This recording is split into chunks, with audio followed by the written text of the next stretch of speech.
మేము 10 తీసుకున్నామా 20,000 దాకా తీసుకున్నాం మేము ఒకటి 20,000 సాకోవాలి కానీ రేట్లు ఎక్కువ ఉన్నాయి, వాళ్ళ దళారులు ఎక్కువ ఉన్నారు మధ్యలో. మేము 20,000 దాకా అడిగినాం, పెద్దవి ఇంతకంటే పెద్దవి.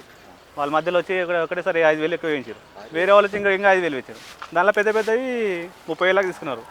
చిన్న చిన్నవి వదిలేసారు. మళ్ళీ మేము 10 అడిగినాం. ఆల్రెడీ మా వాళ్ళు మా ఊర్లో తీసుకొచ్చారు ఇక్కడ నుంచి. వాళ్ళు ఇంతకని బాగానే ఉన్నాయి, 35 దాకా ఇచ్చారు వాళ్ళు. కొంచెం పెద్దవే, 5 సంవత్సరాలు అట్లా ఉంటాయి. లేదు డైరీ ఫామ్ అనే ఇంకా ఆలోచన లేదు కానీ చూసినాం, కానీ మామూలుగా పెంచి వాళ్ళ బాగుంటే పెట్టాలి. పెద్దవి అంతా మనం అవి లక్షలు పెట్టుకున్నామంటే మన వల్ల కాదు. అది ఒక సంవత్సరం, ఒక 2 సంవత్సరాలు ఇది కొంచెం అంటే సూపర్ నేపియర్ ఉంది, రెడ్ స్టిక్స్ ఉంటారు. రెడ్ నేపియర్ అది నాటినాం. ఒకవేళ ఇప్పుడు చేను కోసాం వర్షన్, ఇప్పుడు ఒకవేళ టైం ఉంటే మాకు ఫ్రీగా ఉంటే అక్కడ వర్షన్లకు మెప్పడానికి తీసుకెళ్తాం. టైం ఉన్నప్పుడు దొడ్లో కట్టేసి ఒప్పేసి వెళ్తాం. ఇంకా ఇవైతే ఉన్నాను, దీని తర్వాత ఒకవేళ లాభం ఉంటే తర్వాత వచ్చి తీసుకోవడం. ఇప్పుడు అయితే ప్రస్తుతానికి అయితే ఉన్నాను అన్నట్లు తీసుకుంటాం. విలేజ్లో అయితే చాలా తక్కువ ఉంటాయి, ఇక్కడ ఇంకా తక్కువ ఉంటాయి. అంటే ఇంకా ఎక్కువ ఉన్నాయి ఇక్కడ. మధ్యలో బేరాలు వచ్చి చెడదింగారు. 15,000 అట్లా రావాలి.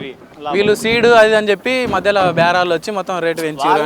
దానిలో వాళ్ళే దళారు ఉన్నాడు, ఆయనే ఓనర్ ఉన్నాడు, మళ్ళీ పక్కన ఆయనే ధర చెప్తున్నాడు.